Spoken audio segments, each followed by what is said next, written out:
Eu fiz uma reunião agora de 15 dicas muito importantes para que você treine perna com qualidade. Então já clica no gostei, se inscreva aqui no canal, pois a dica número 15 é evitar alguns erros básicos, como por exemplo, colocar uma curvatura quando você está fazendo um agachamento livre ou um agachamento no Smith, porque isso pode causar uma lesão. Então o adequado é que você faça o quê?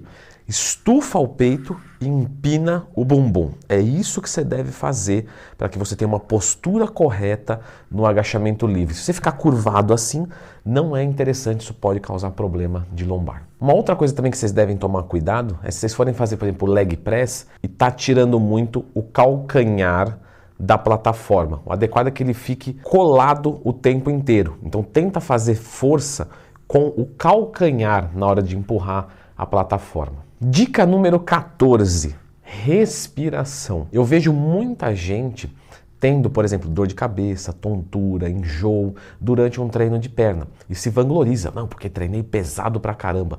Pode ser um excesso de estimulante? Pode ser, mas também pode ser porque prendeu a respiração durante os exercícios. Você prender a respiração naquela, sabe, vou fazer 8 no leg press, naquela 7ª, 8ª, tudo bem. Agora, desde a primeira, não. Eu já fiz vídeo aqui explicando sobre respiração.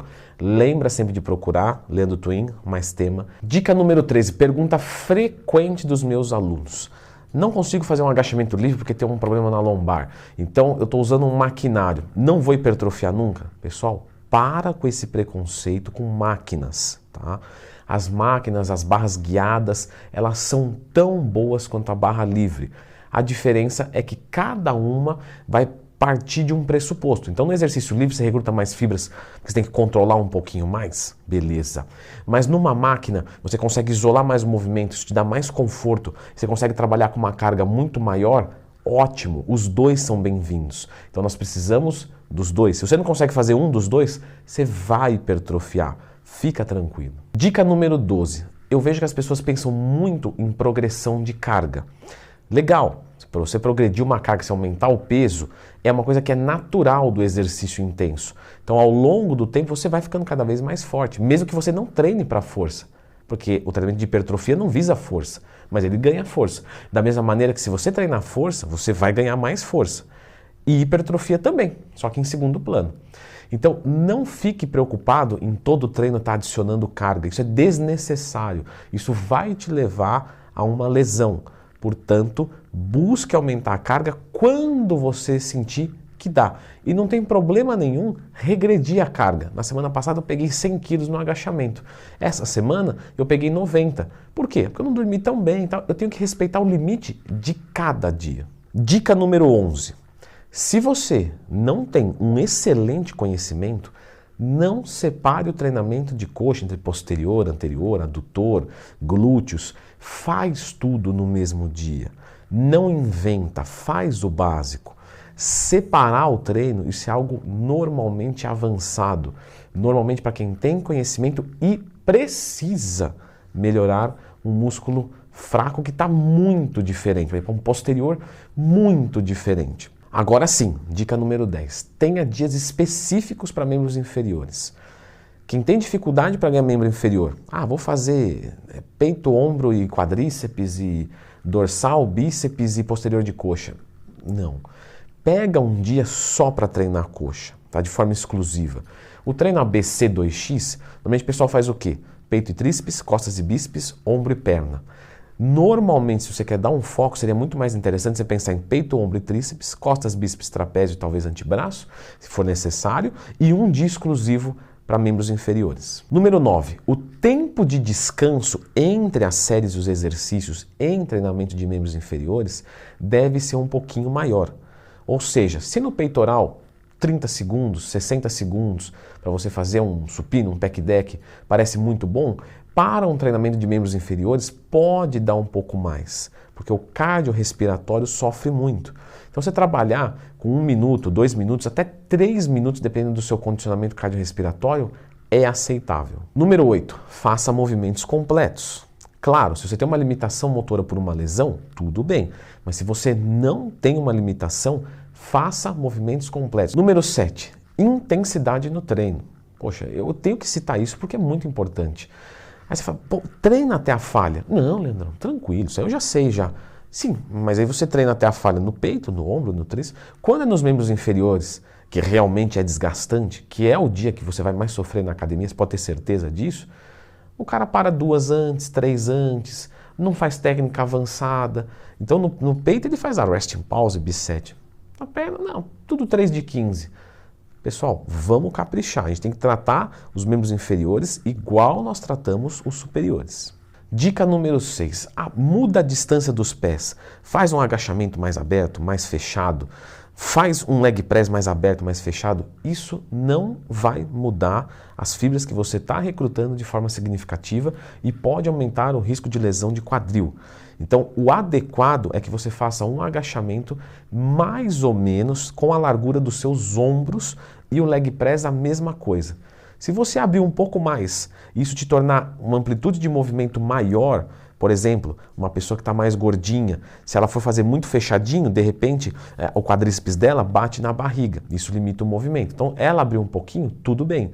Mas quando você fala de, vou abrir pra caramba, aí depois eu vou fechar no outro que é para variar as fibras que vão recrutar, isso não vai causar uma grande diferença. Dica número 5. Lembre de treinar todas as porções da sua coxa. Então você não precisa treinar todo o treino, mas quadríceps, posterior, adutor, glúteo e obviamente as panturrilhas.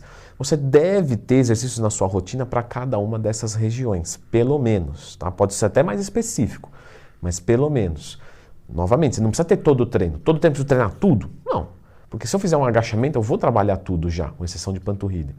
Agora, de vez em quando exercício de adutor, de vez em quando exercícios de abdutor. O pessoal vai treinar glúteo? O homem tem que treinar glúteo também. Esquece que tem exercícios de abdução de coxa. Você treinar glúteo com flexão é legal, mas com abdução também. Número 4. Levantamento terra, pessoal. Normalmente, um bodybuilder não faz com membros inferiores. Ele é um exercício que vai pegar muito mais a nossa região lombar, dorsal, trapézio, bíceps, antebraço e também um pouco de posterior de coxa e glúteo. Um pouco não, pega bastante. Mas normalmente o levantamento terra nós fazemos num dia de dorsal. Número 3, o stiff. Galera, o stiff, ele é um exercício que você recruta fibras muito por causa do alongamento. Logo, se você não sente rasgar o posterior quando você está fazendo, você não está fazendo um stiff da melhor maneira possível. Então você tem que sentir rasgar lá atrás. Quando você sentir isso, você está fazendo um exercício de qualidade. Ou seja, vai descer, continua descendo. Estou sentindo que está alongando, continua, até onde der. Leandrão, mas eu não vou pegar 30 quilos de cada lado no meu stiff, eu vou pegar 10. Não interessa, você não é levantador de peso. Você é, se fosse para levantar peso, a gente comprava uma empilhadeira, não ia para a academia. Então, na academia, nós vamos fazer o exercício correto com a carga máxima que puder. Se for só com a barra, vai ser só com a barra, não tem problema. Dica número 2. Você não precisa começar por agachamento livre. De fato, o agachamento livre é um excelente exercício, recruta bastante unidades motoras, tudo legal, mas você não precisa começar por ele. Tem muita gente que vai frio fazer um agachamento livre e se machuca. Então, se você começa pelo agachamento livre, tem que ter um aquecimento decente. Dantuí já ensinou aquecimento aqui no canal? Já. Lembra sempre de procurar Dantuí mais tema. Mas você não precisa. Você pode começar, por exemplo, por uma flexora. Meu problema é posterior de coxa. Começo numa mesa flexora e depois vou para o meu agachamento livre, para que no agachamento livre o flexor grite antes do quadríceps. Isso vai me ajudar a focar o músculo fraco. Então não fique preso nisso. E a dica número 1 é, se você tem membros inferiores fracos, treine ele 2 vezes por semana e o restante 1 vez por semana. É assim que você melhora um músculo fraco. Existem 3 técnicas para melhora de músculo fraco. E a dica número 1 é: foque o músculo fraco. Existem 3 técnicas para você focar um músculo fraco, qualquer um, inclusive os membros inferiores. E a minha favorita, e a que mais o pessoal relata bons resultados, é treinar o grupo muscular que você tem fraco 2 vezes por semana. E eu falei neste vídeo aqui como focar músculos fracos. Então, dá uma conferida, porque isso é muito importante.